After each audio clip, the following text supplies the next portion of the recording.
দেখতে পাচ্ছি যে মাদক বিরোধী একটা অভিযান, এই অভিযানটা চালানোর কথা প্রশাসনের, আসলে আপনাদের পরিচয়টা কি জানতে চাচ্ছিলাম? আমরা এখানে এলাকাবাসী, এলাকাবাসীর পক্ষ থেকে অভিযানটা?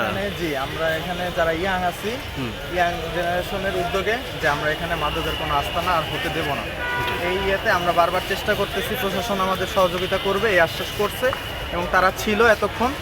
তাদের সহযোগিতায় আমরা সবাই মিলে একটা যৌথ অভিযান করছি। কি কি পেয়েছেন আপনারা আপনাদের আমরা অভিযানে? তো আসলে একটা মিনিমাম পরিমাণ পাওয়া লাগে, যেটা আইনের কাছে ইয়া হইতে আপনার সেই মিনিমাম পরিমাণ তো আমরা পাইনি। তবে আজকে আমরা সতর্ক করছি যেন পরবর্তীতে তারা এখানে এরকম মাদকের ব্যবসা বা এই ধরনের কোনো চোরাকারবারি না করতে পারে।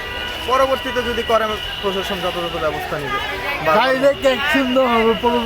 আচ্ছা, এখানে কোন কোন শ্রেণীর লোকগুলোকে পাচ্ছেন আপনারা এই মাজারে? এখানে আজকে বৃহস্পতিবার তো বিভিন্ন শ্রেণীর লোক আসে, সহজ সরল অনেক মানুষ আসে আসলে দেখতে, যে এখানে অলিয়া উলিয়ার দরবার শরীফ অনেকে জিয়ারত করতে আসে। আসলে ভালোর আশ্রয়ে খারাপ হইতেছে, আমরা চাই না যে ভালোর আশ্রয়ে খারাপ হোক, ভালোটা ভালোই থাকুক, ঠিক আছে?